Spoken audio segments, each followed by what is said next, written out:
Hello there, amazing viewers and subscribers, and welcome to a brand new exciting Doctor Who topic video for today, and of course a start of a brand new series. So for this brand new series, I'm going to be ranking every single story from each season of Doctor Who.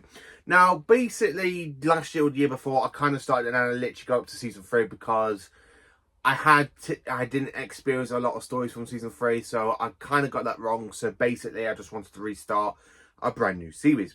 So of course, behind me you've got my updated Doctor Who corner with me Blu-rays and steelbooks at the back of me, and of course at the side of me you've got me figures, you've got the DVDs, and of course you've got the Target books and the VHSs all on one shelf. So I managed to put the VHSs at the back, the DVDs at the front of the VHSs, the Target books, and above the DVDs is actually the my Big Finish collection. So yeah, I've kind of managed to fit everything into one shelf and have the Blu-rays on display, which is something I'm actually quite happy about. So ranking every single story from every season is going to be a bit of a struggle because everyone in the Doctor Who fandom has their favourites, have their least favourites, and this is my opinion and my opinion alone. So if your story is my least favourite, and then I am sorry, but I just don't really physically enjoy that story as some of you do. So basically, welcome to ranking every story in season 1 of Doctor Who. Not of course the Ncuti Gatwa season 1. I mean the very first season that started Doctor Who off, starring William Hartnell as the first Doctor, which was actually broadcast from the 23rd of November 1963 to the 12th of September 1964. I absolutely do enjoy season 1. Is it a good season? Well, to be honest with you, it's good. I actually do quite enjoy season 1. It's a good start to Doctor Who. Now, I do actually quite enjoy it. There are some stories in the first season that are very, very like middle-ish, but then you've got ones I physically do enjoy, like in every other season. So here is ranking every single story in season 1. So let's get into it. And of course, we have got 8 stories. Yes, 8 good stories in the very first season of Doctor Who. So, jumping into the bat, we have in 8th place, The Keys of Marinus. Now, I really do not enjoy The Keys of Marinus. I still need to read the Target book, which I've got up here in the actual first Doctor part. I need to read the Target book because I don't really enjoy the actual episode, the 6-part story. I don't know what it is about the story. I just don't really feel interested in it. I literally watch like 2 episodes and then I turn it off. And that's either through VHS or the DVD. I do try to watch it. It's just I don't get pulled into it. I just don't know about the story. I physically don't enjoy it. I do like the acid water when Susan's about to take her feet into the actual acid pool, and of course it disintegrates her shoe. So I do enjoy that little bit, and of course I do like the Verdant, the void creatures that we have on the figure. So where are they? Here we are. I actually do like the actual creatures. They actually are quite interesting, and I would probably would like to see these return. But The Keys of Marinus is definitely my least favourite story from season 1. I've only watched 2 episodes of it. I do need to go back and try and watch the rest of the serial. But I just struggle. I really do struggle trying to get through it. It's really like a hard nut in a hard shell, but I just don't. Part 1's good. Part 2 is where I really get pulled out of the story, and I don't know what it is, but I just get really pulled out of it. Story number 7. In 7th place, we have The Unearthly Child. Now, the very first story of Doctor Who, why is it in the 7th place? Well, part 1 is phenomenally good. I mean, I really love the whole setup for the pilot. I really love the fact we're in London 1963. I love the Coho Skull, Ian and Barbara's introduction, William Hartnell's introduction, and of course that fantastic shot with them in the TARDIS as the Doctor dematerializes and taking the 2 school teachers with him and Susan. And of course they travel back to the prehistoric times. And that's when we get to the story where it literally falls drop a bit, because I just do not feel that interested in the Cavemen episode. Now, the Cavemen episodes are meh. They're just meh. I don't really enjoy them. I mean, I do like part 4 because I really love that scene where they all escape into the TARDIS. And of course, the TARDIS dematerializes and goes to Skaro. And of course, you see the radiation monitor drip into Danger Zone. I do enjoy the story a little bit. I just get so pulled out in episodes 2, 3, and a little bit of 4. I really get so pulled out in those 3 episodes. Episode 1, the pilot, brilliant for The Unearthly Child. I really do quite enjoy it. But the other 3 episodes, after the caveman episodes, not so much. And I'm sorry to say that. Yeah, I do have to say, yeah, The Unearthly Child is in 7th place. In 6th place, we have The Censorites. None of you can leave the area of the censor. I absolutely do enjoy this story. It is basically a good story. Is it basically handled quite well? Not really. I know some people don't enjoy it. I know some people hate the story. But I have to be honest with you, I actually do quite enjoy the story. I love the Censorites. They are absolutely brilliant. I love the old design. Really give me that kind of Ood feel to it. And of course, we do have the Censor kind of get name dropped in the Planet of the Ood. I was here a long time ago with my granddaughter in series 4, aka season 30, in Planet of the Ood. So yeah, I do quite enjoy the Censorites. I mean, I absolutely love the fact how they managed to take the lock of the TARDIS.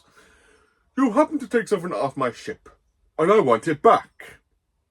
And of course, we do see Susan's telepathic powers. So the Time Lords are very telepathic, that we do know, telepathic. And I actually do quite enjoy it. So you do see Susan kind of talking to the Censorites and that lot, which is actually quite brilliant. And I love the fact we have the Doctor and Susan, 2 Time Lords, basically arguing. I really love the fact that the first Doctor literally says, "You've made my granddaughter argue with me. We don't argue, not a lot.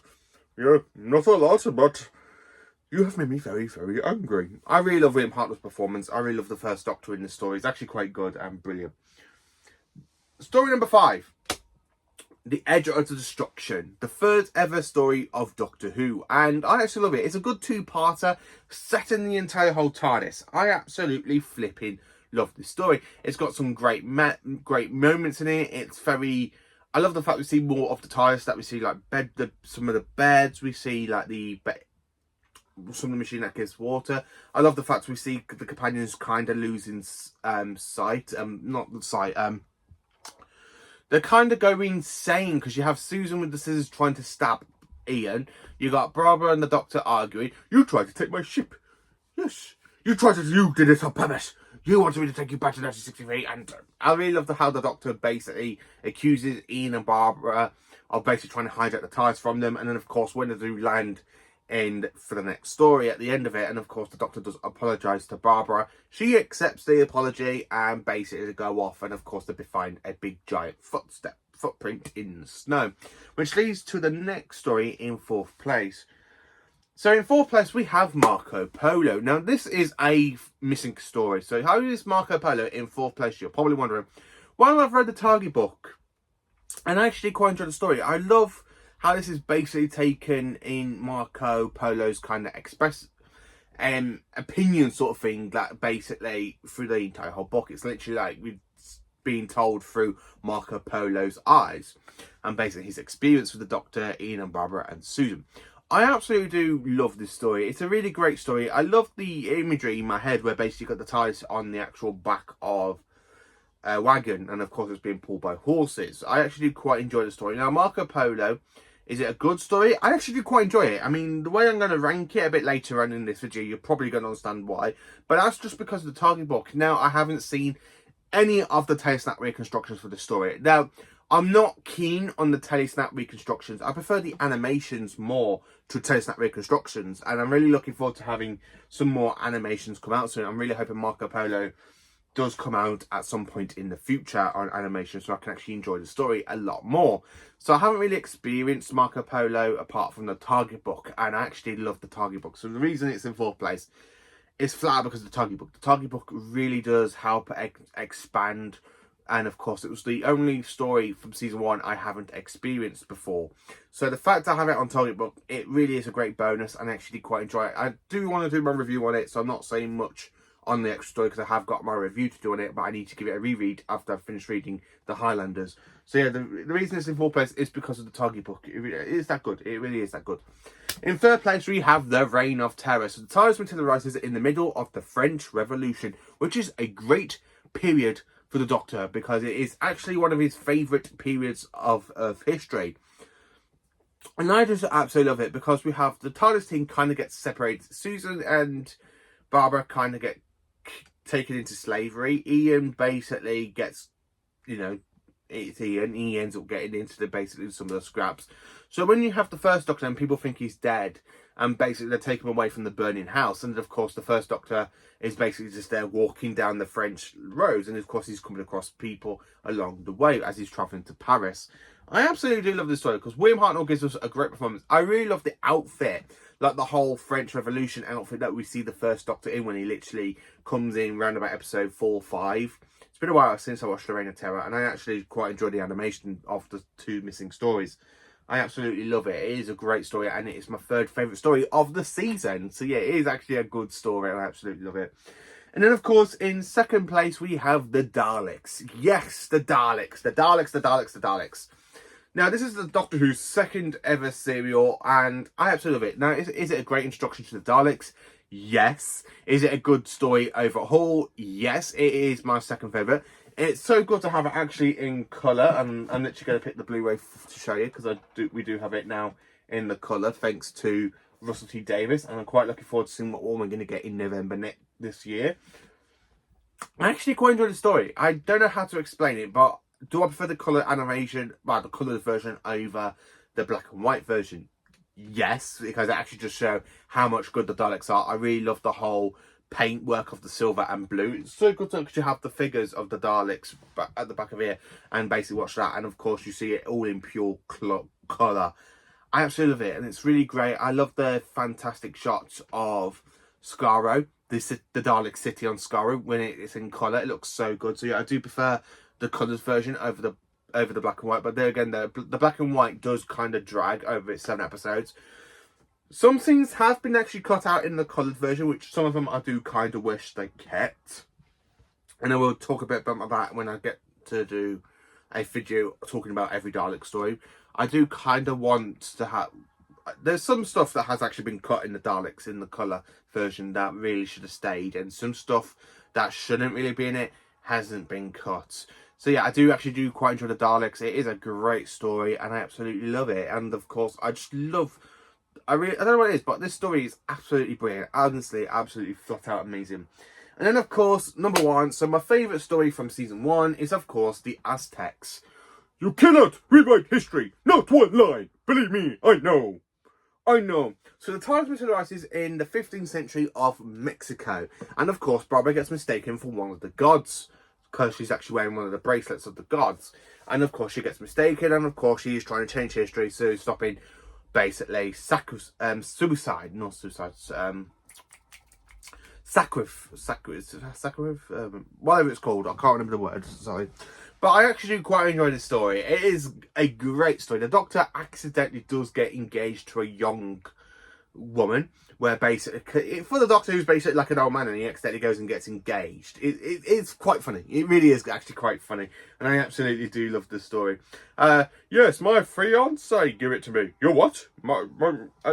It's a long story, Chesterton. It really is a long story, Chesterton. I absolutely love it. It is just such a great, fantastic story. I really love the fact we have Ian, who basically becomes a knight, and of course he ends up trying to fight some of the other guards, and one of them goes flying over him in that scene. I absolutely love it. So yeah, so that is basically ranking every single story of season 1. So how do I rate it? So we have The Keys of Marinus with a report 4.5 out of 10. Then of course The Unhappy Child again with another 4.5 out of 10. The Censor Rights we have a 5.5 out of 10. The Edge of Destruction we got a good 10 out of 10. Marco Polo 10 out of 10. The Reign of Terror 10 out of 10, the Daleks 10 out of 10, and the Aztecs, which is a 10 out of 10. And of course, how do I also rate them with the letters? So we have in 8th and 7th places, basically, we have 2 Fs for the Keys of Marinus and the Unearthly Child. And then, of course, we have an E for the Censor Rights. Then we've got a -B for the Edge of Destruction. Then, of course, we have an A for Marco Polo. A for basic, well, it's actually an A plus for the Reign of Terror. The Daleks is an A+++. And then, of course, the Aztecs is an A++++ times 4. I absolutely love the story and I really do enjoy season 1. So how do you rank season 1? What stories do you love in this first season? What stories do you not enjoy from this first season? Let me in the comments. Please do like, subscribe and share, and join me for more awesome Doctor Who content on here on Paul Who, the channel where you basically get to see me talk about my favourite TV show, Doctor Who. So thank you for watching and have a cracking day, you amazing viewers and subscribers.